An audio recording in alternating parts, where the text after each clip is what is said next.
TV 9 में आप सभी का स्वागत है। मैं हूं सुमित और बुधवार का दिन भारतीय बाजारों के लिए आज थोड़ा सा ट्रबल्ड, थोड़ा सा बेटर, ये कह लीजिए कि इस तरह की ओवरऑल सिचुएशन जो है मार्केट्स की, वो आज फिर एक दायरे के अंदर ही कामकाज करता हुआ दिखाई पड़ रहा है। हालांकि एडवांस क्लाइंट आज भी वीक साइड पर, यानी कि वीकनेस की साइड पर प्रिवेल करता हुआ दिखाई पड़ रहा है। कल जो सबसे ज्यादा टूटे थे, आज वो सबसे कम बैक कर रहे हैं। लेकिन जहां वो खरीदारी होनी चाहिए थी आईटी में, वहां बिकवाली आज के सत्र में देखने को मिली और heavy sell off IT sector में आज के सत्र में आपको दिखाई पड़ेगा। आईटी में, सीमेंट में आज थोड़ा प्रेशर है, लेकिन थोड़ी बहुत खरीदारी ऑटो में है, थोड़ी बहुत खरीदारी बैंक्स के अंदर देखने को मिल रही है। तो मार्केट्स में करीब 390 अंकों के आसपास का ड्रॉप देखने को मिल रहा है। सेंसेक्स में निफ्टी करीब करीब आधा परसेंट नीचे, 130 अंकों की गिरावट यहां पर भी है। निफ्टी बैंक 113 अंक ऊपर कामकाज कर रहा है। मिड कैप इंडेक्स में करीब 1.5% की बिकवाली है और 1% नीचे आज स्मॉल कैप इंडेक्स कामकाज करते हुए, यानी कि एडवांस क्लाइंट के लिहाज से 750 शेयर जो कि तेजी में कामकाज कर रहे हैं और रफली 1750 शेयर ऐसे हैं जो कि बिकवाली के साथ कामकाज करते हुए आपको दिखाई पड़ेंगे। आज फाइनेंशियल सर्विसेज और निफ्टी बैंक थोड़ा बहुत खरीदारी दिखा रहा है, लेकिन आज हेवी सेल ऑफ जो है मार्केट में वो है आईटी में। 4% नीचे आईटी इंडेक्स कामकाज करते हुए, रियल्टी 2% नीचे और मीडिया करीब करीब 2% नीचे कामकाज करता हुआ आज के सत्र में दिखाई पड़ेगा। आज आपके सवालों के जवाब देने के लिए हमारे साथ अंशुल जैन सर मौजूद है वाराणसी से, और जैन साहब से हम बातचीत करेंगे आपके मार्केट्स पे, सवालों पर, कई सारे इंटरेस्टिंग टॉपिक्स के ऊपर भी, और चर्चा होगी उनसे इंडिविजुअल स्टॉक्स को लेकर भी। जैन साहब नमस्कार, स्वागत है कार्यक्रम में। मतलब दर्शकों को पहले मैं बता दूं कि जैन साहब इतने बिजी शेड्यूल में थे कि बातचीत बातचीत से पहले 2-5 मिनट पहले वो अपना खाना खा रहे थे लंच आवर में। सो उस ड्यूरेशन के बीच में वो टाइम निकाल के हमसे बातचीत कर रहे हैं। तो पहले जैन साहब बहुत बहुत शुक्रिया, आपके बिजी शेड्यूल में आप हमारे साथ जुड़ते हो। और मार्केट्स को लेकर क्या करना चाहिए जैन साहब, क्योंकि प्रेशर इंडेक्स पे तो फील नहीं हो रहा है, लेकिन हाँ मिड कैप स्मॉल कैप पे कहीं ज्यादा फील हो रहा है। सो किया क्या जाए इंडेक्स फ्रंट पे?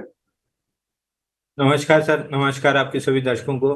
देखिए, स्टैंडर्ड डिस्क्लेमर के साथ स्टार्ट करूंगा कि अभी थोड़ी देर पहले हमने बैंक निफ्टी फ्यूचर्स 48,000 पे लॉन्ग दिया है। 48,100 करीब आ गया है बैंक निफ्टी फ्यूचर, तो यहाँ से हमको तेजी दिख रही है।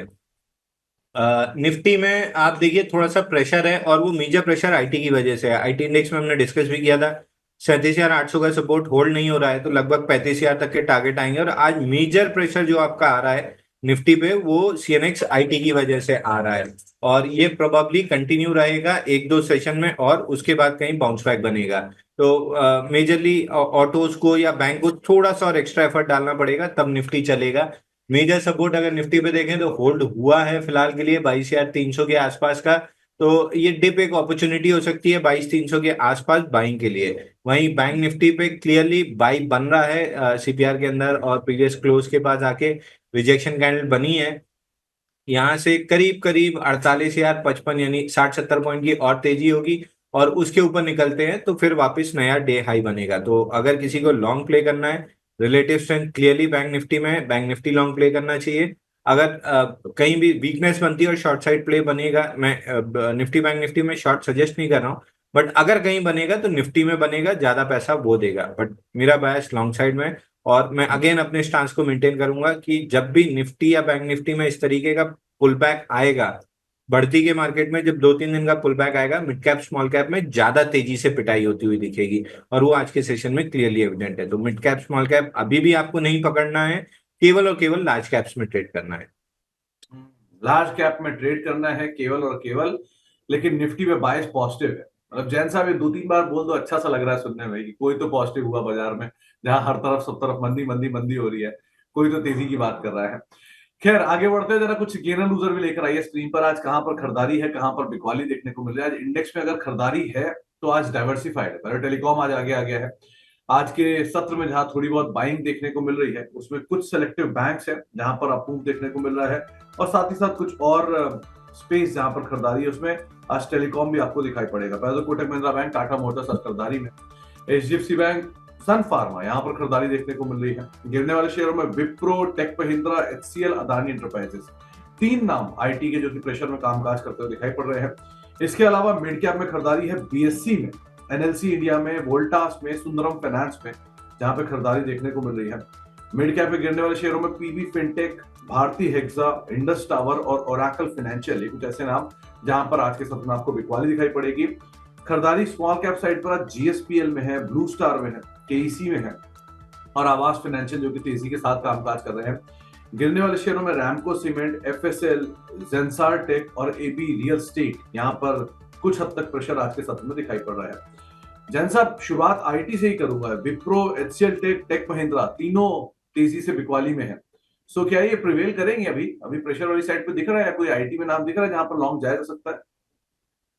सर देखिए, सीएनएक्स आईटी जो मेजर इंडेक्स है आईटी का, अगर उसी में बड़ी डाउनसाइड दिख रही है तो अगेंस्ट द टाइड या अगेंस्ट द ट्रेंड प्ले करने का मतलब बहुत ज्यादा लॉजिक नहीं दिखता है। 37,829 का ब्रेकडाउन आया है। इसका पहला सपोर्ट जो था 35,500 के आसपास हम वहां पे खड़े हैं, लेकिन ये माइनर सपोर्ट है, मेजर सपोर्ट नहीं है। और ये जो ब्रेकडाउन आया है सर सीएनएक्स आईटी पे, इसका टारगेट 31,320 रुपए बन रहा है। मंडे को भी जब विवेक जी पूछ रहे थे कि इन्फोसिस क्या यहाँ से बाई करना चाहिए, तब भी मैं मना कर रहा था कि अभी आईटी में स्ट्रेंथ नहीं दिख रही है।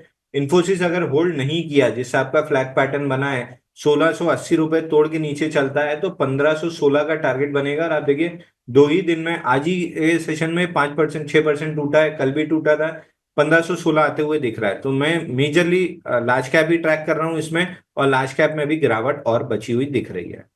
तो आईटी में लार्ज कैप ट्रैक करिए सिर्फ, और लार्ज कैप में भी गिरावट थोड़ी सी और गहराते हुए दिखाई पड़ रही है।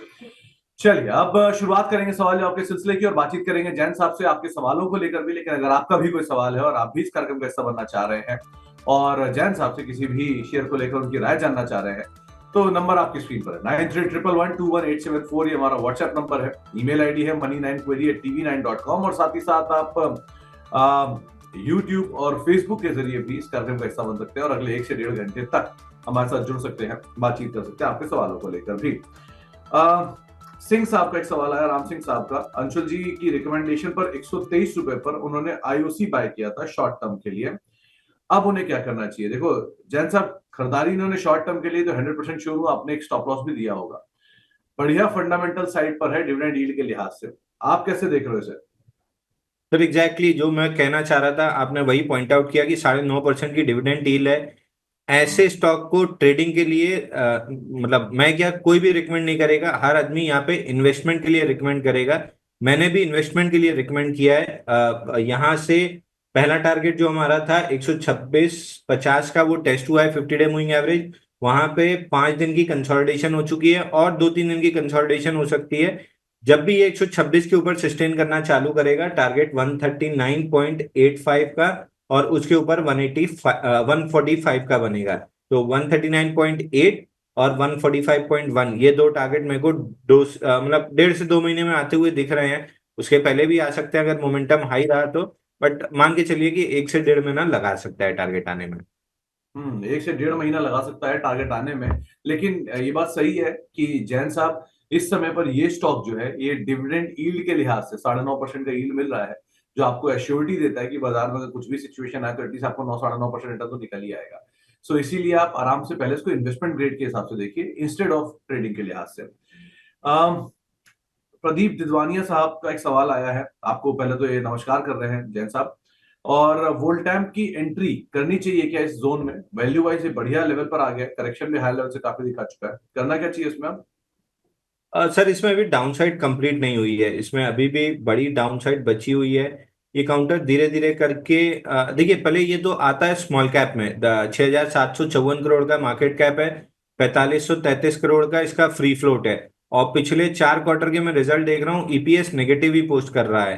मतलब परसेंटेज ग्रोथ में, नेट ईपीएस नहीं, जो ग्रोथ है वो नेगेटिव में आ रही है। और किसी भी स्टॉक की ग्रोथ अगर नेगेटिव में आ जाती है, भले वो प्रॉफिट पोस्ट कर रहा हो, इंस्टीट्यूशन का इंटरेस्ट खत्म हो जाता है। 4 क्वार्टर में डी ग्रोथ ये अपने आप में इंस्टीट्यूशन को, मतलब उनका फोकस ही हटा देता है। तो जिस हिसाब की सेलिंग है, ये प्रोबेबली और कंटिन्यू रहेगी। नीचे में 4178 ये टारगेट आते हुए दिख रहा है मुझे। प्रोबेबली 1 से 1.5 महीने में जब भी मिड कैप स्मॉल कैप में सेल ऑफ बनेगा, ये काउंटर 4178 का अपना टारगेट टेस्ट करते हुए दिख जाएगा। तो थोड़ा सा और नीचे कहीं मिले तब आप एंट्री करिए। 4178 ये लेवल आपको दिया गया है, टू बी वेरी प्रिसाइज, तो आप उसको एक बार को आधार मान सकते हैं। सुरेश कुमार जी पूछ रहे हैं, क्या स्टार लिंक के आने से तेजस नेटवर्क के बिजनेस पे कोई इंपैक्ट पड़ेगा? इनके पास तेजस है 800 रुपए के दाम पे, क्या करना चाहिए इसमें? देखिए स्टारलिंक के आने से तो लगभग आप मान के चलिए कि जो जियो का इम्पैक्ट आया था वही इम्पैक्ट वापस आएगा। बट कितना प्रिपेयर्ड हैं सारे जो अभी बचे प्लेयर्स हैं, मेरे को लगता है कि आइडिया और बीएसएनएल उतना प्रिपेयर्ड नहीं होगा, बट जियो पूरी तरीके से प्रिपेयर्ड होगा क्योंकि ये ऑलमोस्ट 6G के लिए रेडी हैं, तो इनको बहुत ज्यादा इफेक्ट नहीं आएगा। और जो पहले मार्केट एकदम घटा था नंबर ऑफ प्लेयर्स के मुकाबले, ये शायद और समेट के डुओपोली पे आ जाए। जहां तक तेजस नेटवर्क की बात है, हम बहुत समय से टारगेट बात करते आ रहे हैं 651 रुपए की, प्रोबेबली एक दो दिन में टेस्ट हो जाएगा, और ये टारगेट हम 1400 रुपए से डिस्कस करते आ रहे हैं। 650 आने के बाद प्रोबेबिलिटी है कि एक बाउंस बैक कर सकता है, बाउंस बैक में कहीं भी 750 800 मिल सकता है। बट बाइंग तो कहीं से नहीं लग रही, क्योंकि नेक्स्ट लेग में जब भी ये 650 रुपए तोड़ेगा, हाई लाइकली है कि इस काउंटर में 510 रुपए तक की डाउन मूव आती हुई दिखेगी। तो 510 तक के एक डाउन मूव खोल सकते हैं। सो अभी के लिए आप वेट करिए और देखिए आगे चले किस तरह की सिचुएशन बनती है।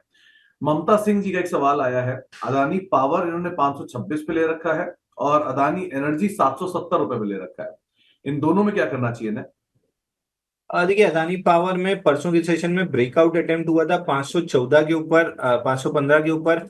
आज भी वो ब्रेकआउट अटेम्प्ट सस्टेन नहीं हुआ है, तो मैं एक 515 के ऊपर क्लोजिंग बेसिस पे होल्ड होते हुए देखना चाहूंगा। उसके बाद स्टॉक में मेरा इंटरेस्ट आना स्टार्ट होगा 589 598 के टारगेट के साथ। पिछले 3 दिन में तीनों दिन 514 80 को ये उसके ऊपर क्लोज नहीं कर पाया है, तो प्रोबेबली एक दो सेशन और लगा सकता है। बट जिस आपका स्ट्रक्चर, जिस आपका वॉल्यूम है, हाई लाइकली है कि 514 80 के ऊपर क्लोजिंग बेसिस पे स्टॉक सस्टेन करेगा। 589 598 का टारगेट आपको मिल सकता है।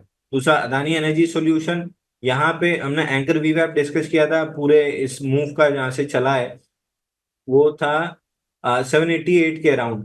पिछले 3 दिन से वही रेजिस्टेंस ले रहा है, तो 788 795 ये जोन निकलते ही से काउंटर में 869 तक के टारगेट ओपन अप होते हुए दिख रहे हैं, तो ये दोनों काउंटर मेरे को अच्छे लग रहे हैं। तो दोनों जो शेयर है वो अच्छे लग रहे हैं। ममता जी आप फिलहाल तो बनी रहिए, और पहले भी इस पे कई बारी बात हुई है, तो अभी आप समय दीजिए और दौर देखिए, उसके हिसाब से कॉल कीजिएगा। इसके अलावा आइनॉक्स विंड के 250 शेयर हैं 190 रुपए के दाम पर विशाल जी के पास, करना क्या चाहिए ना?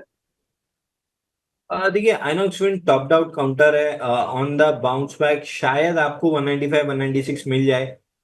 बट नेक्स्ट लेग में जब भी 140 रुपए तोड़ेगा, 107 रुपए का आराम से टारगेट टेस्ट करते हुए दिखेगा, और बल्कि 107 के भी नीचे आ सकता है। मेरे को नहीं अच्छा लग रहा है काउंटर। वीकली चार्ट पे ऑलमोस्ट ये अपने रेजिस्टेंस जोन पे खड़ा है, तो 175 और 175 एक इमीडिएट रेजिस्टेंस है, और 195 197 मेजर रेजिस्टेंस है। रैलीज पे एग्जिट करने की कोशिश कीजिए। 175 तो मिल जाएगा, शायद उसके ऊपर खींच के 197 तक भी मिल जाए। एग्जिट कर लेंगे बहुत बेहतर रहेगा उस जोन में, क्योंकि नेक्स्ट लेग में 140 तोड़ के 107 रुपए आएगा। एक सवाल प्रकाश चौधरी साहब का आया है, अदानी पावर पर भी इन्होंने पूछा, अदानी पोर्ट पर भी। चलिए पावर पर तो आप बात कर चुके हो, पोर्ट पर आप क्या राय रखते हो? एक और दूसरा इन्होंने एक बात और बोली है कि अंशुल जी के अलावा सारे एनालिस्ट अदानी ग्रुप से डराते हैं, ऐसा क्यों है जैन साहब, आपको क्यों नहीं डर लगता? सर देखिए मतलब पहले पीएसयू के लिए लोग बोलते थे, या अब अदानी के लिए बोलते हैं, या किसी भी चीज के लिए, मैं केवल चार्ट को नाम सिर्फ इसलिए नाम देखता हूं क्योंकि नाम देख के उसको लगाना है। उसके बाद मैं उस चार्ट का नाम नहीं देखता हूं कि अदानी है कि रिलायंस है कि कौन है। एक होता है मार्केट कैप, जिससे डिसाइड होता है कि मिड कैप है, स्मॉल कैप है, लार्ज कैप है, माइक्रो कैप है। इसके अलावा फिर चार्ट का स्ट्रक्चर वीकली मंथली और डेली पे क्या बन रहा है। नाम का रोल सिर्फ इतना होता है कि आपको पूछना है और मुझे लगाना है, इसके बाद नाम का काम खत्म हो जाता है। चार्ट अच्छा है तो स्टॉक बहुत अच्छा है, चार्ट खराब है तो फिर कोई भी स्टॉक हो वो मेरे लिए खराब ही होता है। ऐसा नहीं है, अदानी पावर में 900 रुपए से सेल भी बोलते आ रहा था कि ये वापस 580 रुपए टेस्ट करने आएगा, उससे भी नीचे चला गया। तो नाम का सिर्फ माध्यम है कि आप मुझे बताएंगे मैं चार्ट लगाऊंगा, उतना ही नाम का काम होता है। अब अदानी पोर्ट्स पे आए तो 10-20 मूविंग एवरेज बुलिश क्रॉसओवर दे रहा है, 50 के आसपास ये स्ट्रगल कर रहा है। प्रोबेबली ये स्ट्रगल और 8-10 दिन चलेगी, इसके बाद स्टॉक में रैली डेवलप होगी, तो 1243 का एक रेजिस्टेंस है। बट टारगेट 1303 का डेवलप होगा, तो मेरे को ये स्टॉक 1303 रुपए जाते हुए दिख रहा है। तो आपको अदानी पोर्ट को लेकर राय और अदानी ग्रुप को लेकर राय भी जैन साहब ने दी है। आदर्श पांडे साहब पूछ रहे हैं कि एक अदानी ग्रीन पे एवरेज कब करना चाहिए, और दूसरा एंजल वन 2580 के दाम पे खरीदारी है, इन दोनों में क्या करें? देखिए अदानी ग्रीन यहाँ पे ले सकते हैं। अदानी ग्रीन में एक वॉल्यूम बार रिवर्सल जो थी, ये थी आपके, और बड़े वॉल्यूम से रिवर्सल था ऑन 5 मार्च। पहले तो बड़े वॉल्यूम से सेल ऑफ कंप्लीट हुआ था 28 फरवरी को, रिवर्स किया है 5 मार्च को बड़े वॉल्यूम से, और उसके बाद से आज पांचवा दिन है यहाँ टाइट रेंज कंसोलिडेशन है। किसी भी दिन ये स्टॉक 845 के ऊपर ब्रेकआउट दे के 955 960 की तरफ बढ़ता हुआ दिखेगा। इन शॉर्ट ये 50 डे मूविंग एवरेज टेस्ट करने जा रहा है। 845 के ऊपर जैसे ही ब्रेकआउट मिले 50 डे मूविंग एवरेज के लिए प्ले करना चाहिए, जो फिलहाल 955 के आसपास है। तो ये आपको एक राय दी गई। और एंजल वन, इसे आप कैसे देख रहे हो? देखिए एंजल वन में अभी वीकनेस लग रही है, 2016 के नीचे डिसाइसिवली क्लोज करने के मूड में है। जिस भी दिन क्लोज कर लेगा डिसाइसिवली थोड़ी सी बड़ी रेंज के साथ, 1423 रुपए 45 पैसे का टारगेट खुल जाएगा, तो मैं इस स्टॉक पे नेगेटिव हूँ। साईं प्रवीण साहब पूछ रहे हैं, टाटा कम्युनिकेशन 1350 रुपए के दाम पे इनकी खरीदारी है, 2 दिन में बढ़िया आउट परफॉर्म किया स्टॉक ने, करना क्या चाहिए इसमें? तो टाटा कम्युनिकेशन बोला ना आपने? जी, टाटा कम्युनिकेशन। देखिए टाटा कम्युनिकेशन में ब्रेकडाउन आया था 1529 का, वहीं तक पुल बैक आ रहा है। आप कल के सेशन में जो वॉल्यूम था वो बहुत हाई वॉल्यूम था, 1187% वॉल्यूम राइज है 4.3 मिलियन का। और 50 डे मूविंग एवरेज और प्रीवियस ब्रेकडाउन दोनों 1529 1530 की रेंज में है। तो 1530 इसके लिए मेजर रेजिस्टेंस होगा, वहां पे शायद 5-7 दिन कंसोलिडेट कर सकता है। अगर 1530 निकालता है तो फिर स्टॉक में 1740 तक की अपसाइड बनेगी। फिलहाल मेक और ब्रेक लेवल्स के आसपास है। वॉल्यूम देख के बायस बुलिश है, चार्ट स्ट्रक्चर देख के बायस नेगेटिव है, तो टग ऑफ वॉर इतना ज्यादा है। मैं एविडेंस का वेट करूंगा, 1530 को या तो रिजेक्ट करे तो मैं सेल में आऊंगा, या फिर उसके ऊपर एक्सेप्टेंस लेना चालू करे तो 1740 तक की रैली के लिए बाई रिकमेंड किया जाएगा। फिलहाल मेक और ब्रेक पे है तो हम अवॉइड करेंगे, प्राइस एक्शन वॉच करेंगे। मोहम्मद इमरान साहब के पास एक्साइड इंडस्ट्रीज के 300 रुपए के दाम पर खरीदे हुए शेयर हैं, करना क्या चाहिए इसमें? एक साइड देखिए, बैटरी के स्टॉक बहुत अच्छे तो नहीं लग रहे हैं in terms of relative strength या प्राइस स्ट्रक्चर। और इस स्टॉक ने फाइनली 352 के नीचे जाके क्लोजिंग करना स्टार्ट कर दिया है। तो अब टारगेट इसमें 289 का ओपन हुआ है, और 289 माइनर सपोर्ट है। मेजर सपोर्ट इस काउंटर में है 241 के आसपास। तो मेरे को ये स्टॉक धीरे धीरे करके 241 रुपए आते हुए दिख रहा है, विद इन माइंड की 289 पे एक सपोर्ट मिल सकता है। यशराज साहब पूछ रहे हैं कि कोफोर्ज और अपार इंडस्ट्री, इन दोनों में कौन सी बाइंग रेंज बढ़िया है? और देखिए अपार इंडस्ट्री में कहीं से भी बाइंग नहीं लग रहा है। अपार इंडस्ट्री में बाइंग क्लाइमैक्स हुआ है और फील्ड ब्रेकआउट के साथ हुआ है 11,000 पे।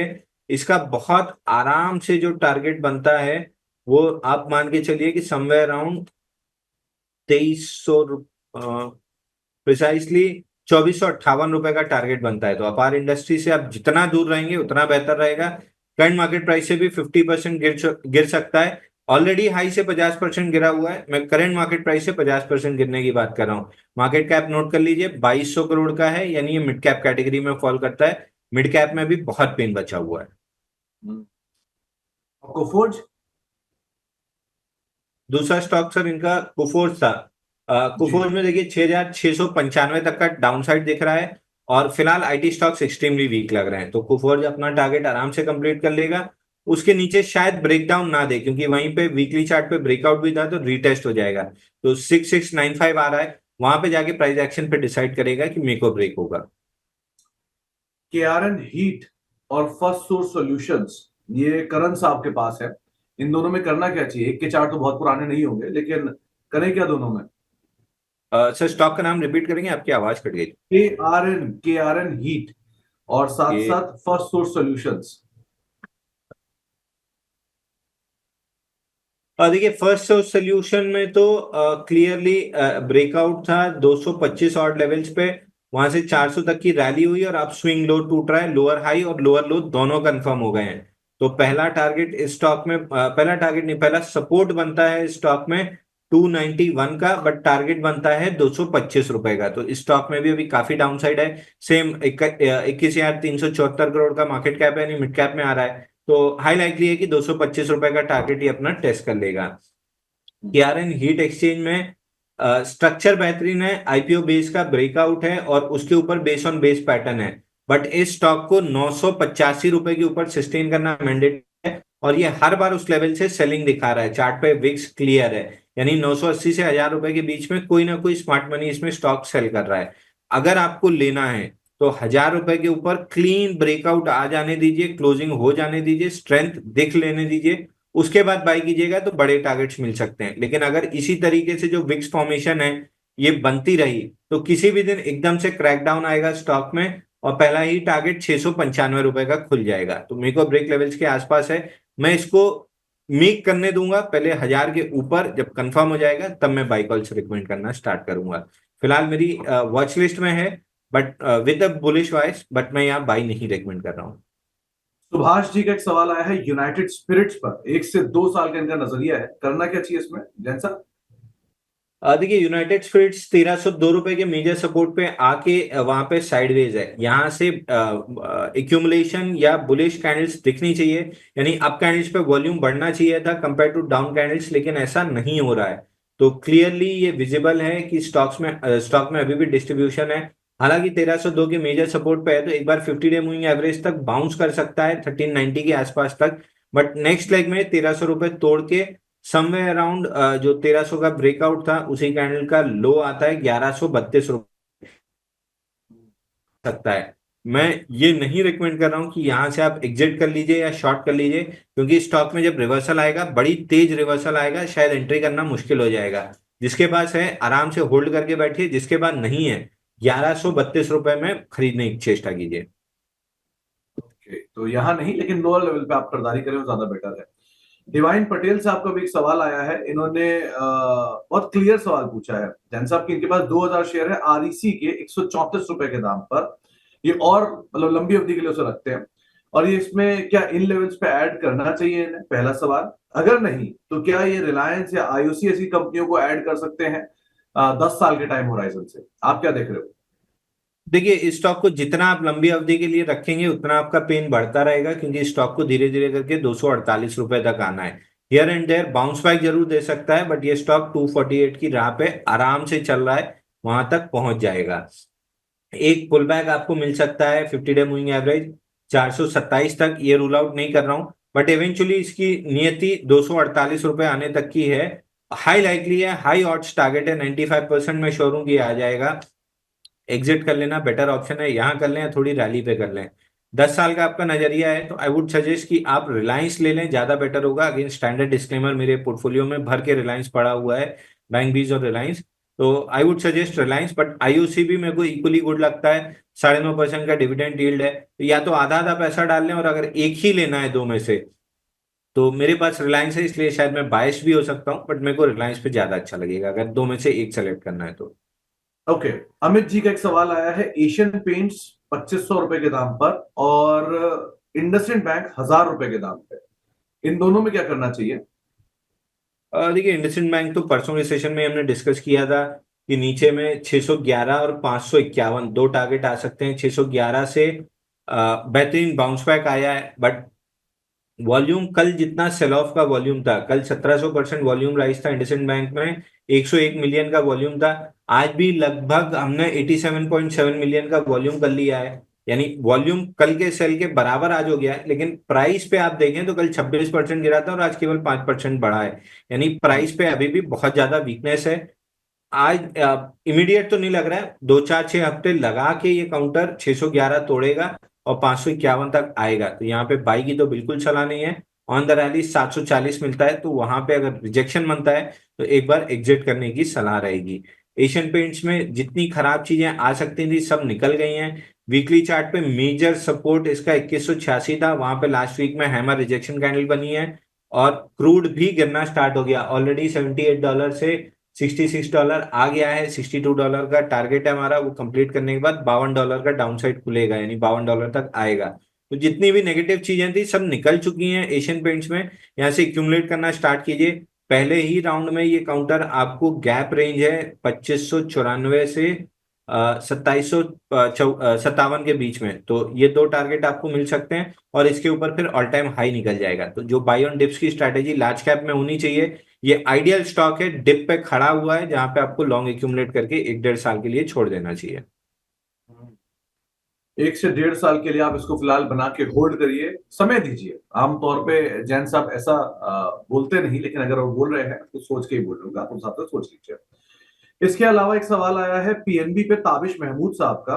28 रुपए के दाम पे इनकी खरीदारी है, और इनका सवाल ये है कि इनको बैंकिंग से डर लग रहा है, तो क्या प्रॉफिट ले लें यहाँ पे? बिल्कुल ले लेना चाहिए सर आपको।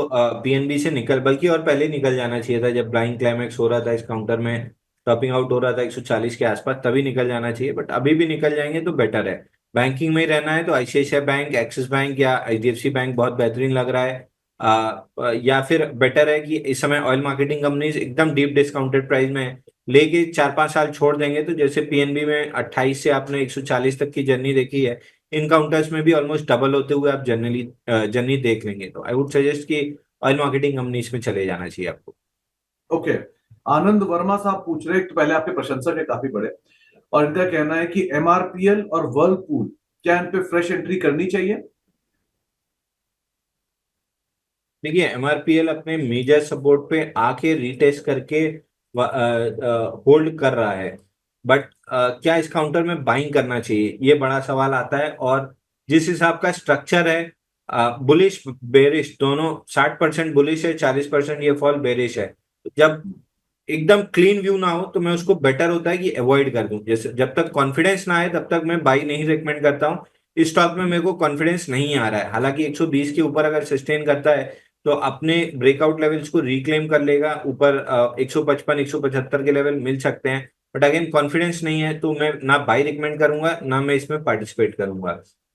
वर्लपूल में क्लियरली बेरिश सेंटीमेंट है। लोअर हाई बाइंग क्लाइमेक्स के बाद, बाइंग क्लाइमेक्स इसमें हो गया था 2021 में, 2024 में लोअर हाई बना है। अब ये काउंटर अगर धीरे धीरे करके आपको समवेयर अराउंड 562 रुपए दिख जाए तो मेरे को बहुत सरप्राइज नहीं होगा, क्योंकि लोअर हाई वीकली पे कंफर्म हुआ है, लोअर लो भी आ चुका है। तो अब 562 हाई प्रोबेबिलिटी टारगेट बनता है इसमें। ओके। बातचीत करने के लिए हमारे साथ रविंद्र जी मौजूद हैं झांसी से। कुमार साहब नमस्कार। कुमार साहब सुन पा रहे हैं आप? हेलो।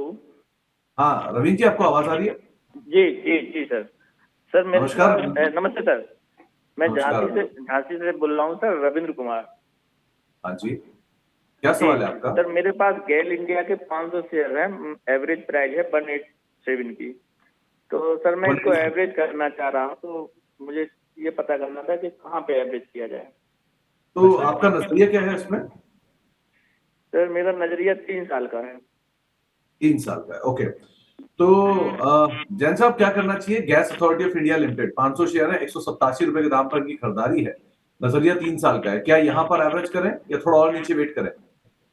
बिल्कुल सर, तुरंत एवरेज कर लेना चाहिए, यहीं पे एवरेज कर लें। मोमेंटम आपको 167 रुपए के ऊपर आना स्टार्ट हो जाएगा। जैसे ही 167 निकलेगा बढ़िया मोमेंटम बनेगा 208 रुपए तक, और उसके ऊपर 237। मेरे को 3 साल में ये स्टॉक, जो प्रीवियस हाई है इसका 237, इससे कम से कम 50% ऊपर जाते हुए दिख रहा है। तो करीब करीब वो टारगेट बनता है 300 रुपए का। यहाँ से डबल होते हुए 3 साल में आराम से दिख रहा है, यहीं पे एवरेज कर लेना चाहिए। यहीं पे एवरेज करना चाहिए। ये आपको एक राय दी गई है gas authority of India limited के शेयर में। इसके अलावा एक और सवाल आया है आदित्य जी का। इनके पास डेल्टा वाटर के शेयर है 349 रुपीज के दाम पर, 1450 शेयर। इन्होंने 290 अब देख लिया है। करना क्या चाहिए? जैन साहब, मुझे अच्छे से याद है कि ये आईपीओ वाला शेयर है और हमारी बात हुई थी उस टाइम पर जब ये आईपीओ आया था। अब क्या करेंगे? तक क्लियरली 358 का हाई रिजेक्ट करके आया है। अब बहुत हाई लाइकली है कि ये अपना आईपीओ का जो लो है 270 रुपए 25 पैसे, इसको तोड़ के 220 210 रुपए तक नीचे निकल जाए। इमीडिएटली एग्जिट कर लेंगे, बहुत बेटर रहेगा। इमीडिएटली एग्जिट करिए, ज्यादा बेटर सिचुएशन रहेगी। वैसे भी किसी भी आईपीओ को लेके साफ रहा है कि जब भी आपको अच्छा लिस्टिंग गेन मिले, आप तुरंत निकलिए, क्योंकि लिस्टिंग के बाद वो दोबारा आपको नीचे के दाम पे मिल ही जाते हैं आमतौर पे। सुजलॉन के 50 शेयर, 50 रुपए के भाव पर शेयर है आशिफ पटेल साहब के पास। ये होल्ड करें, सेल करें, निकल जाएं, फर्दर एवरेज करें? 6 महीने का नजरिया इनका। तो देखिए 50 रुपए 60 पैसे का सपोर्ट होल्ड हुआ है, और 56 रुपए का रेजिस्टेंस बहुत बड़ा रेजिस्टेंस नहीं है, क्योंकि अगर होता तो वहां से नया लो बन जाना चाहिए, जो नहीं बना है। तो एक बार ये शायद डीपर पुल बैक में आपको 65 रुपीज तक मिल सकता है। वहां पे आके दोबारा सवाल पूछ लीजिएगा।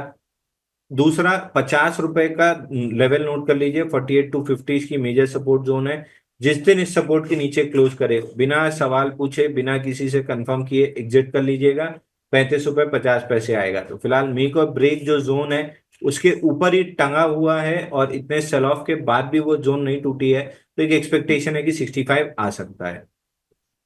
ओके, राकेश तायल साहब एक सवाल पूछ रहे हैं। इनके पास ज्योति स्ट्रक्चर के शेयर हैं, करीब करीब 700-7100 शेयर हैं, और 24-24.5 रुपए के दाम पर खरीदारी है। राइट्स भी रिसेंटली आया था, और कंपनी ने अपने डेट को भी रीपे किया है हाल में, पूरी तरह से डेट फ्री है कंपनी। तो आप क्या राय रखते हो जैन साहब, क्या करना चाहिए? सर इसमें एक मेजर सपोर्ट है ज्योति स्ट्रक्चर में 16 रुपए 48 पैसे का। हम उसके हल्का सा नीचे चल रहे हैं, बट यहाँ पे इंक्रीमेंटल सेलिंग दिख नहीं रही है। तो ये जब इंक्रीमेंटल सेलिंग नहीं दिखती है, एक डेड कैट बाउंस बनने लगता है कैश वाले काउंटर्स में। और ये मेरे ख्याल से माइक्रो कैप में आएगा। 1638 करोड़ का मार्केट कैप है और 1066 करोड़ का फ्री फ्लोट है।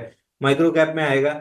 एक bounce back dead cat bounce बनता है स्टॉक में, और ये dead cat bounce high likely है कि इस काउंटर को 19 रुपए 50 पैसे तक ले जाए। तो अगर किसी को एग्रेसिव बाइंग करनी है, 1650 के ऊपर जैसे स्टॉक सस्टेन करने लगे, एग्रेसिव बाइंग कर लीजिए, या फिर ऊपर का माल फंसा हुआ है तो एवरेज कर लीजिए, और एवरेज इस हिसाब से कीजिए 19 रुपए आते आते आप अपनी कॉस्ट मतलब ब्रेक इवन लेके निकल जाएं, क्योंकि तब तक मूविंग एवरेज भी थोड़ा नीचे सरक जाएगा। तो 19 रुपए मान के चलिए कि 19 के आसपास आपको एग्जिट करना है, अगर आप बाउंस बैक रैली प्ले कर रहे हैं तो। और बाउंस बैक रैली में तभी पार्टिसिपेट करना है जब 1650 के ऊपर टिकने लगे। एचसीसी नीचे क्यों गिर रहा है, रॉबी सिंह साहब पूछ रहे हैं। आप क्या राय रखते हो जैन साहब, क्या करना चाहिए एचसीसी में? सर एचसीसी इसलिए नीचे गिर रहा है कि इसमें 56 रुपए पे बाइंग क्लाइमेक्स हुआ था, और दोनों टारगेट ये अपने कंप्लीट कर चुका है, 29 रुपए और 21 रुपए का। यहाँ से इंक्रीमेंटल सेलिंग नहीं दिख रही है, बट डेड कैट बाउंस भी नहीं दिख रहा है, क्योंकि ना सेलिंग क्लाइमेक्स हुआ है कि बड़े वॉल्यूम से कोई सेलर निकला हो, ना अप कैंडल्स पे वॉल्यूम जनरेट हो रहा है। तो ये शायद साइडवेज रह जाएगा, 21 रुपए 70 पैसे नीचे और 23-24 रुपए ऊपर साइड में। ये एक रेंज बना के काफी समय तक साइडवेज रह जाएगा। अमित अग्रवाल साहब पूछ रहे हैं कि आईसीआईसीआई प्रूडेंशियल के इनके पास 600 के रेट पर शेयर है, करना क्या चाहिए इसमें? देखिए आईसीआईसीआई प्रूडेंशियल में एक डेड कैट बाउंस आपको 50 डे मूविंग एवरेज 590 तक आते हुए दिखेगा, बट ओवरऑल अभी भी इस काउंटर में डाउन मूव खत्म नहीं हुई है। बाउंस बैक के बाद जब ये नीचे आएगा, 514.90 और 462 रुपए, ये दो टारगेट ओपन अप होते हुए दिख रहे हैं। हाई लाइकली है कि 462 रुपए आ जाएगा। स्वप्ना सिन्हा जी का एक सवाल आया है, वाटिक वबाक पे 1396 के दाम पे इन्होंने खरीदारी कर रखी है। आप क्या राय रखते हो, क्या करना चाहिए? देखिए वबाग में एक पुल बैक आनी थी जो परसों के सेशन में आ चुकी है 1419 रुपए तक। अब किसी भी दिन ये स्टॉक ब्रेकडाउन देके 825 रुपए की अपनी जर्नी वापस स्टार्ट करेगा। तो स्टॉक एक्सट्रीमली वीक लग रहा है on the chart, relative strength clearly missing है। 825 का टारगेट ओपन है। ओके, क्या ब्रिटानिया एक्यूमुलेशन जोन में आ गया है निफ्टी से बाहर जाने के बाद? ये एक सवाल आया है। देखिए सर लगता नहीं है ब्रिटानिया एक्यूमुलेशन जोन में आया है। 4581 का सपोर्ट था, वहीं से बाउंस बैक कर रहा है। बाउंस बैक में शायद आपको 5000 तक भी मिल जाए, बट नेक्स्ट लेग में ये 4581 तोड़ेगा और 4030 रुपए तक आएगा। 4030 पे आप एक्यूमुलेशन स्टार्ट कर सकते हैं, वो वीकली मंथली दोनों पे बहुत मेजर सपोर्ट है। ओके, गणेश डे साहब पूछ रहे हैं कि आपको पहले तो ये अपने गुरु मानते हैं, और रिलायंस और टाटा स्टील में एवरेज कब करना चाहिए, ये इनका एक सवाल है। देखिए रिलायंस का एवरेज का समय था 1160 या 1200 रुपए के आसपास। अब रिलायंस में एवरेज का समय नहीं है, वापस डिप्स पे 1200 मिलता है तब एवरेज कीजिएगा। फिलहाल lower end of the box को फेल किया है 1201, तो अपर एंड ऑफ द बॉक्स 1326 तक जा सकता है। इन स्टैंडर्ड डिस्क्लेमर, मेरे पोर्टफोलियो में रिलायंस भरा पड़ा हुआ है। दूसरा टाटा स्टील, इसमें हम 3 दिन से बात कर रहे हैं कि साइडवेज करेक्शन की गुंजाइश ज्यादा है, और आप देखिए उसमें रेंज बना ली है 147 रुपए से 152.50 की। ये रेंज प्रोबेबली 5-6 दिन और कंटिन्यू रहेगी, तब तक 10 और 20 डे मूविंग एवरेज कैचअप हो जाएगा। उसके बाद ये काउंटर आपको 170 तक की अपसाइड आराम से दे देगा। तो या तो डिप्स पे कहीं भी 142 मिले तब बाई कीजिएगा, या साइडवेज बेस कंप्लीट होने के बाद 152.50 का जब ब्रेकआउट आए तब बाई कीजिएगा। दोनों केस में 170 रुपए का इमीडिएट टारगेट दिख रहा है। ओके, एक सवाल आया है, बारी ग्रीन एनर्जी के ऊपर 50 शेयर है 2450 रुपए के दाम पर, क्या राय रखते हो आप इस पे? तो बारी एनर्जी ना, बारी ग्रीन एनर्जी बारी जी। देखिए काउंटर में 2026 तक का जो टारगेट हम डिस्कस कर रहे हैं वो प्रोबेबली आ जाएगा, और मेरे को लग नहीं रहा 2026 प्रोटेक्ट होगा, क्योंकि आईपीओ लो को कम्प्लीटली रेजिस्टेंस बना रहा है 2300 रुपए को। नीचे 2026 टूटने के बाद करीब करीब 1700 का टारगेट ओपन अप होते हुए दिख रहा है, तो मेरे को ये काउंटर धीरे धीरे करके 1700 रुपए आते हुए दिख रहा है। कृपा शंकर जी के पास जुपिटर वैगन के 396 रुपए के दाम पर शेयर है, और इनफैक्ट जैन साहब हर रोज ही एक सवाल आता है जुपिटर वैगन पर, करना क्या चाहिए इसमें?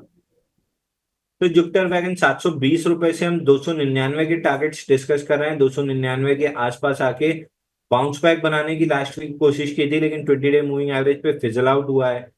अब यहां से अगर 318 रुपए निकालता है तो एक डीपर पुल बैक 354 360 की जोन तक आ सकता है, बट उसके बाद जब गिरेगा तो 299 तोड़ के 168 रुपए 55 पैसे तक आ जाएगा। इस काउंटर में 168 रुपए 55 पैसे का टारगेट हाई लाइकली है, मोर देन 90% श्योर हूं कि ये 168-55 आएगा।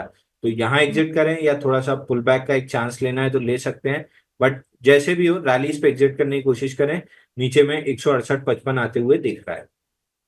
एक सवाल आया है माधव मित्तल साहब का, अशोक लेलैंड को इन्होंने पूछा है और पीएनबी को, क्या इन लेवल्स पर लॉन्ग टर्म के लिए बाय या होल्ड कर सकते हैं? देखिए पीएनबी तो बिल्कुल नहीं बाई करना है यहाँ पे, बल्कि अभी थोड़ी देर पहले हमने एग्जिट की सलाह दी है, तो पीएनबी एकदम मेरे को बिल्कुल ही खराब लग रहा है काउंटर में। अगर धीरे धीरे करके आपका 65 रुपीज और हाई लाइकली जो टारगेट है वो 43.3 है, ये दोनों लेवल अगले एक आध डेढ़ साल में आ जाते हैं तो मेरे को बहुत सरप्राइज नहीं होगा। अशोक लीलैंड जरूर अपने मेजर सपोर्ट्स के आसपास है, 192 182 की जोन। इस जोन में आई वुड से कि आप वीकली चार्ट पे रिजेक्शन का वेट कीजिए। अगर कोई हैमर या रिजेक्शन कैंडल मैक्स रिवर्सल इस टाइप का कोई बुलिश सिग्नल मिलता है तो 182 192 की रेंज में बाइंग करना चाहिए, बट अगेन बुलिश एविडेंस मिले तो ही बाई करना है, अगर ना मिले तो फिर अवॉइड करना है। तो range of buying 182 192, trigger of buying कोई भी बुलिश एविडेंस। ओके, इसके अलावा ईएमएस लिमिटेड के पवन कुमार साहब के पास 1000 शेयर हैं, 740 रुपए के दाम पर उनकी खरीदारी है, क्या करना चाहिए इसमें? एग्जिट कर लेना चाहिए सर। ऑन द रैलीज कहीं भी आपको 700 रुपए तक ये स्टॉक मिल सकता है एक बार पुल बैक में, क्योंकि ग्रॉसली ओवरसोल्ड है। 680 700 इस रेंज में जैसे ही मिले आप एग्जिट कर लीजिए। ये स्टॉक बहुत हाई लाइकली है कि पहले नीचे में 391 रुपए दिखाएगा, और थोड़ा सा बोल्ड प्रिडिक्शन कर रहा हूं, बट अभी तक जितने भी आईपीओ के चार्ट बने हैं लगभग उसी तरह का चार्ट बन रहा है इसका भी। सभी ने आईपीओ का लो तोड़ा है, तो अगर ये स्टॉक भी अपना 245 करीब का आईपीओ लो, प्रिसाइसली आईपीओ लो है इसका 245.66, अगर इसको तोड़ने आता है तो मेरे को बहुत सरप्राइज नहीं होगा। फिलहाल ओवरसोल्ड है तो बाउंस बैक जरूर मिल सकता है, बट हाई लाइकली है कि आईपीओ लो 245.66 को तोड़ेगा। ओके, एक सवाल आया है सर कि इन्फोसिस में फ्रेश एंट्री करनी चाहिए क्या, तरफदार साहब पूछ रहे हैं। देखिए इन्फोसिस अभी शो के स्टार्टिंग में और परसों भी हमने डिस्कस किया था, 1516 रुपए मेजर सपोर्ट है, वहां तक स्टॉक आते हुए दिख रहा है। प्रोबेबली इसी वीकेंड तक आ जाए तो सरप्राइज नहीं होगा, क्योंकि जिस हिसाब से एकदम मुंह के बल आईटी के शेयर गिरे हैं, एक आध दिन की और सेलिंग, क्योंकि अभी थर्ड डे ऑफ सेलिंग है और जनरली बाइंग भले 3 दिन में एग्जॉस्ट हो जाए, सेलिंग जनरली 5 डेज चल जाती है, तो 1516 तो आराम से आ जाएगा।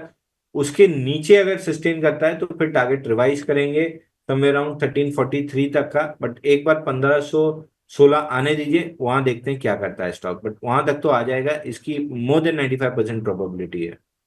संतोष जोशी साहब पूछ रहे हैं कि क्या अरविंद लिमिटेड, वैसे तो आपके प्रशंसक है, सारा इनका पोर्टफोलियो आपकी वजह से बना है, इनके पास अरविंद लिमिटेड के 100 शेयर है 356 रुपए के दाम पर, करना क्या चाहिए इस पर? देखिए अरविंद लिमिटेड अच्छा लग रहा है, बल्कि इस पूरे सेक्टर में मेरे को काफी उम्मीद है, क्योंकि हर महीने दर महीने हम देखें एक्सपोर्ट्स हाई पे पहुंच रहा है। बांग्लादेश वाला जो वैक्यूम था वो इंडिया अच्छे से फिल करते हुए दिख रहा है, और मेरे ख्याल से इसको गवर्नमेंट और बूस्ट भी करेगी, तो इस सेक्टर में तेजी आनी चाहिए। एबीएफआरएल मुझे पसंद है, इसमें अरविंद पसंद है, आलोक इंडस्ट्री थोड़ा सा लॉन्ग टर्म के लिहाज से पसंद है। तो काउंटर कहीं भी 308 के आसपास मिलता है तो आप बाइंग और एक्यूमुलेशन कर सकते हैं। मोमेंटम इस काउंटर में तब बनेगा जब ये 360 के ऊपर सस्टेन करेगा, तब ये स्टॉक नया ऑल टाइम हाई बना दे तो कोई बहुत सरप्राइज नहीं होगा। तो अगर बाइंग करना है 308 के पास बुलिश एविडेंस पे बाई कीजिए या 360 पे ब्रेकआउट पे बाई कीजिए। दोनों केस में टारगेट नया ऑल टाइम हाई का रहेगा। ओके, हमारे साथ अब बातचीत करने के लिए राजेश जी मौजूद है कल्याण से। राजेश जी नमस्कार। नमस्कार सर। राजेश नमस्कार जी सर। सुनते हैं? नमस्कार सर, क्या सवाल है आपका? सर मेरे पास करेंसी नाल्को के शेयर थे 280 के भाव पे। और कितना समय इसको आप और दे सकते हैं? 6 मंथ सर। 6 महीने का नजरिया। सो जैन साहब, इनके पास कंसाया नैरोलैक के शेयर है, 200 शेयर है और 282 रुपए के दाम पे इन्होंने खरीदारी कर रखी है। 6 महीने का नजरिया दे सकते हैं। आप क्या राय रखते हो, क्या करना चाहिए इन्हें? तो देखिए, मेरे को पेंट स्टॉक्स पसंद है और पेंट स्टॉक्स के लिए जितनी खराब चीजें आनी थी लगभग आ चुकी हैं। यहाँ से अब बहुत ज्यादा डाउनसाइड नहीं दिख रहा है, बट मैं अगेन लार्ज कैप्स के साथ जाने में ज्यादा इंटरेस्टेड हूँ बजाय मिड कैप के। कंसाई नेरोलैक का मार्केट कैप 18,400 करोड़ है, फ्री फ्लोट 4600 करोड़ है, तो मिड कैप कैटेगरी में फॉल करेगा। मैं इसको अवॉइड करने के मूड में हूँ। 212 रुपए 50 पैसा मेजर सपोर्ट है, वो टेस्ट हो सकता है। अपसाइड में जो मैक्सिमम गेन, क्रूड का जो गिरावट है, इसका मैक्सिमम गेन आपको तब मिलेगा, इनपुट कॉस्ट तो घट जाएगी लेकिन मैक्सिमम गेन तब मिलेगा जब आप ज्यादा माल बेचेंगे और ज्यादा रेवेन्यू और प्रॉफिट आएगा। वो कैपेसिटी एशियन पेंट्स के पास बहुत ज्यादा है कंपेयर टू कंसाई नेरोलैक। तो इस क्रूड की गिरावट का सबसे ज्यादा फायदा एशियन पेंट्स को जाएगा। तो आई वुड सजेस्ट कि या तो स्टॉक से निकल के एशियन पेंट्स में चले जाएं, या फिर होल्ड करना है तो कर सकते हैं, बट एशियन पेंट जितनी तेजी से चलेगा स्टॉक उससे आधी रफ्तार से चलते हुए दिखेगा। तो मैं आपकी जगह होता, मैं एशियन पेंट्स में शिफ्ट कर लिया होता। तो एशियन पेंट पे शिफ्ट कर गए होते, ज्यादा बेटर विकल्प फिलहाल वो है कंपेरेटिवली कंसाया नैरोलैक के।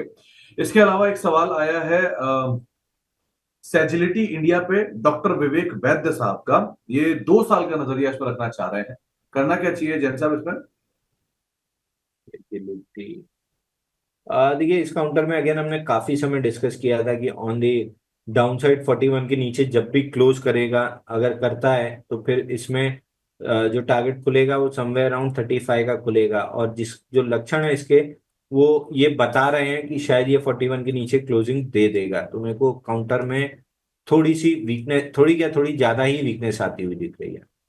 ओके, एक सवाल आया है कि सर लार्ज कैप स्टॉक जो एक्यूमुलेशन जोन में दिखाई पड़ रहे हैं लॉन्ग टर्म के लिए, उनको आप कौन कौन से स्टॉक्स को देख रहे हो? देखिए, ऑलरेडी शो में हम मल्टीपल टाइम्स डिस्कस कर चुके हैं। एशियन पेंट्स हो गया, आईओसी, एचपीसीएल, बीपीसीएल हो गया, रिलायंस जो मेरे पर्सनल पोर्टफोलियो में है, गेल हो गया, एशियन पेंट्स हो गया। आईटी में जो लेवल्स हमने डिस्कस किए हैं 1516, अगर वहाँ बुलिश एविडेंस मिलता है तो इन्फोसिस और सिमिलर टीसीएस पे मेजर सपोर्ट सेट करते हैं, तो टीसीएस। बट आउटराइट अगर आपको अभी खरीदना है, GAIL India, Reliance, IOCL, HPCL, BPCL, ये 5 स्टॉक्स मेरे को हैंडी दिख रहे हैं। तो मेटल स्टॉक्स थोड़े से चल चुके हैं, थोड़ा पुल बैक या कंसोलिडेशन बनता है तो टाटा स्टील, हिंडाल्को, वेदांता में भी देख सकते हैं। तो ये 8-10 शेयर हैं जो मेरी लिस्ट में है, और अभी फिलहाल मैं अपने इन्वेस्टर्स को यही खरीदवा रहा हूँ। मेरे पर्सनल पोर्टफोलियो में रिलायंस पड़ा हुआ है। ओके, इसके अलावा एक सवाल आया है हरीश जी का कि ये ताज जीवीके को होल्ड कर रहे हैं, 172 शेयर है 402 रुपए के दाम पर, क्या आगे भी होल्ड करें?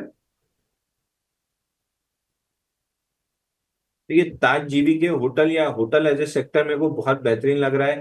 ताज जीवीके में वीकली चार्ट पे 45 हफ्ते का बेस ब्रेकआउट है 414 रुपए पे, जिसका टारगेट 700 रुपए है। अभी केवल 500 रुपए पड़ा है, तो 200 रुपए और अपसाइड दे सकता है। करंट मार्केट प्राइस से थोड़ा सा एग्रेसिव ट्रेड हो जाएगा क्योंकि स्टॉप लॉस आपका 420 के पास छूट गया है। बट ये स्टॉक मेरे को 700 रुपए जाते हुए दिख रहा है। ओके, एक सवाल ललित जी का आया है, इनके पास एम्फेसिस के 3000 के दाम पर खरीदे हुए शेयर है। अभी पूछ रहे हैं कि करना क्या चाहिए इसमें, आज गिरावट आई है तेज। देखिए, एम्फेसिस में 2721 रुपए का 2751 रुपए का स्टॉप लॉस लगाना चाहिए था। जब से वो लेवल टूटा है तब से हम ये डिस्कस करते आ रहे हैं कि काउंटर नीचे में 2140 रुपए आ सकता है। 2329 का एक माइनर सपोर्ट था, उसको स्लाइस किया। 2140 का मेजर सपोर्ट है, वो आ रहा है। सीएनएक्स आईटी में रिवर्सल बना तो स्टॉक में ही बन जाएगा, नहीं बना तो इस स्टॉक में और डाउनसाइड गहराएगी टुवर्ड्स 2025 ऑड लेवल्स। 2025 मेजरली इसका सपोर्ट बन जाएगा, तब तक सीनेक्स आईटी भी ओवरसोल्ड हो जाएगा। तो बाउंस बैक अगर आना भी है तो 2025 से आते हुए दिख रहा है। करंट मार्केट प्राइस से तो अभी बाउंस बैक भी नहीं दिख रहा है मेरे को। ओके, एक सवाल अबरार शेख साहब का है, इनके पास बीईएल के 294 रुपए के दाम पर शेयर है, और फाइजर 5,388 रुपए के दाम पर शेयर है। क्या करें इन दोनों में? देखिए बीईएल में अगर आप देखेंगे तो यहाँ पे कंटिन्यूअसली होल्ड कर रहा है 267 के ऊपर। प्रोबेबली एक बार आपको 294 तक दे सकता है, बट वहां पे एग्जिट कर लेना चाहिए, उससे ऊपर मेरे को जाते हुए दिख नहीं रहा है। और फाइजर फाइजर मिल नहीं रहा सर मेरे को। जी, फाइजर। सर फाइजर का स्टॉक मिल नहीं रहा है। ओके, तो एक सवाल और ले लीजिए तब तक आप। कविता बिष्ट जी का सवाल है, इनके पास मोरपन लैब के शेयर है, 85 रुपए के दाम पे खरीदारी है और 1 साल का इनका नजरिया है। यहाँ क्या करना चाहिए? अ, सर एक बार स्टॉक का नाम रिपीट कीजिए। Morepen lab. Morepen lab. Morepen lab. Morepen lab में सर ये मेरे को याद है हम डिस्कस करते आ रहे हैं 73 और लेवल से कि ब्रेकडाउन आया है। 55 रुपए 50 पैसे और 38 रुपए 55 पैसे दो टारगेट हैं। 55-50 के बिल्कुल भी कोई सपोर्ट नहीं मिला है। स्टॉक 38-55 तक आ रहा है, और मेरे को नहीं उम्मीद है कि 38-55 ये बचा पाएगा, क्योंकि मिड कैप स्मॉल कैप में अभी बहुत सेलिंग है। ये प्रोबेबली माइक्रो कैप की या स्मॉल कैप की कैटेगरी में फॉल करता है। 31 रुपए 30 पैसा ये हाई लाइकलीहुड है कि मिड कैप स्मॉल कैप में जब तक सेल ऑफ कंप्लीट होगा, ये काउंटर 31 रुपए 30 पैसे तक का टारगेट आपको आराम से दे देगा। और सर फाइजर का स्टॉक मिल गया है। फाइजर में अगेन जो डाउनसाइड टारगेट थे वो कंप्लीट किया है, और वीकली चार्ट पे एक रिजेक्शन कैंडल बना रहा है एट 3926 ऑड लेवल। तो पुल बैक में 50 डे मूविंग एवरेज 4400 रुपए तक ये काउंटर पुल बैक कर सकता है। 4400 आने के बाद ये डिसाइड होगा कि इस काउंटर को वापस से अपमूव कंटिन्यू करना है, रिजेक्शन लेके नीचे आएगा। फिलहाल एक बार 5400 रुपए आते हुए दिख रहा है, सॉरी 4400 रुपए आते हुए दिख रहा एक सवाल आया है रिंटू सरकार साहब का, इनके पास रेटन टीएमटी के शेयर है। मतलब मैंने तो इस शेयर का नाम पहली बार सुना है, RHETAN, रेटन टीएमटी। अगर आप सुन पाए हो, समझ पाए हो, तो कोई राय रखते हो उस पर आप? है। तो स्पेलिंग क्या है? RH? ETAN। अच्छा, RHETN। सर ये BSC ओनली काउंटर है। Clear cut pump and dump दिख रहा है कि ये डेटा मेरे पास सितंबर 2022 से है। 2 रुपए से पंप हुआ 24 रुपए तक, और एकदम से डंप हुआ है। ये काउंटर धीरे धीरे करके कहीं भी 7 रुपए 58 पैसे आ जाता है, तो कोई बहुत सरप्राइज नहीं होगा। ज्योतिष चौधरी साहब पूछ रहे हैं कि हुडको में एंट्री करनी चाहिए, कहाँ एंट्री करना ज्यादा बेटर रहेगा? सर PSUs में तो कहीं से भी मेरे को एंट्री नहीं दिख रही है। हुडको में भी मैं बाइंग क्लाइमेक्स जब बना था लगभग 350 पे, तब से डिस्कस कर रहा हूँ कि 149 रुपए 75 पैसे आ सकता है। अभी वो लेवल टेस्ट ही नहीं हुआ है, तो मेरे को 149.75 का लेवल दिख रहा है। वहां पे भी मैं बायर नहीं रहूंगा, क्योंकि बाइंग क्लाइमेक्स हुआ है वहां पे। हो सकता है कि सेल ऑफ कंप्लीट हो जाए, बेस बनाएगा, बेस 4-5 साल 6 साल भी बन सकता है, 10 साल भी बन सकता है। तो 149.75 आ रहा है, वहां जाके रिवाइज करेंगे कि बेस बनना स्टार्ट होगा कि और डाउन साइड दिखाएगा, बट 149.75 आते हुए दिख रहा है। संजय कुमार साहब पूछ रहे हैं कि एफकॉन्स में क्या करना चाहिए, इनको आईपीओ के एक्चुअल अलॉटमेंट है। तो अगेन सिमिलर चीज है, IPO के बाद अच्छा पंप मिला था, उसके बाद जब ये लोअर हाई बनाना चालू किया 510 पे, एग्जिट कर लेना चाहिए था। IPO लो टारगेट होता जो तोड़ के नीचे गया और वापस रिवर्सल लेके 50 डे मूविंग एवरेज तक आया है। यहाँ से अपसाइड नहीं दिख रही है, डाउनसाइड लिमिटेड है, तो स्टॉक साइडवेज जाते हुए ज्यादा दिख रहा है। साइडवेज में रेंज बनाएगा 480 और 420 की, तो इसी रेंज के अंदर मेरे ख्याल से ये 1 आध साल टाइम स्पेंड करेगा। एक सवाल और आया है टाटा एलेक्सी को लेकर, करना क्या चाहिए इसमें? ठीक है, टाटा एलेक्सी वीकली चार्ट पे बड़ा बॉक्स था 5609 रुपए और 9109 रुपए। 5609 से हम एक्सपेक्ट कर रहे थे, क्योंकि लार्ज कैप स्टॉक है, बॉक्स के लोअर एंड जनरली प्रोटेक्ट होते हैं, होने चाहिए। बट IT में जिस हिसाब से सेलिंग आई, इस स्टॉक में अपना ब्रेकडाउन आया है। तो अब वीकली चार्ट पे अगर आप ढूंढेंगे तो आपको एक सपोर्ट मिल जाएगा 5145 तक, वहां तक ये स्टॉक आ जाएगा अगर वो लेवल नहीं प्रोटेक्ट हुआ। मेरे हिसाब से वो लेवल प्रोटेक्ट होना चाहिए, बट अगर नहीं प्रोटेक्ट हुआ तब फिर इस स्टॉक में गड़बड़ चालू हो जाएगी। ऑन द डाउन साइड ये 4015 रुपए का टारगेट दे सकता है। 5145 last line in the sand है। इसके बाद स्टॉक एकदम से वीक होने लगेगा। ओके, अरिहंत साहब का एक सवाल आया है, ये आपके प्रशंसक भी हैं। इनके पास एमएमटीसी और टीटीएमएल दो शेयर हैं, और ये दोनों के दोनों फंडामेंटल वाइज तो कुछ नहीं है, लेकिन टेक्निकली आप इन्हें कैसे देख रहे हो? सर फंडामेंटल है नहीं, टेक्निकल एक्सट्रीमली वीक है। एमएमटीसी मेरे को याद है कि जब ये 107 रुपए पे फील्ड ब्रेकआउट दिया था, तब से हम वीकली पे स्विंग लो टेस्ट होने की बात कर रहे हैं, जो कि 49.65 है। तो एक बाउंस बैक जरूर दे सकता है 50 डे मूविंग एवरेज 67 तक, बट ओवरऑल 49 रुपीज आते हुए स्टॉक दिख रहा है टीटीएमएल। एमएमटीसी में भी सिमिलर चीज है। इसमें जब क्लाइमेटिक मूव आई थी 126 पे, तब हम 80 रुपए की बात कर रहे थे कि शायद 80 से रिवर्स करेगा, बट 80 पे फील्ड ब्रेकआउट बनाया है। तब हम 49.9 के टारगेट डिस्कस कर रहे थे, जो टेस्ट हो चुके हैं। बट जो रिएक्शन है 49.9 से, ये वीक है। तो नेक्स्ट लेग में जब भी ये 49 के नीचे क्लोजिंग देगा, इस काउंटर में 26.4 के टारगेट खुल जाएंगे। तो एक्सट्रीमली वीक है दोनों counter in terms of price action. In fact in terms of अगर फंडामेंटल में देखेंगे तो भी एक्सट्रीमली वीक साइड पे ये शेयर फिलहाल खड़े हुए हैं।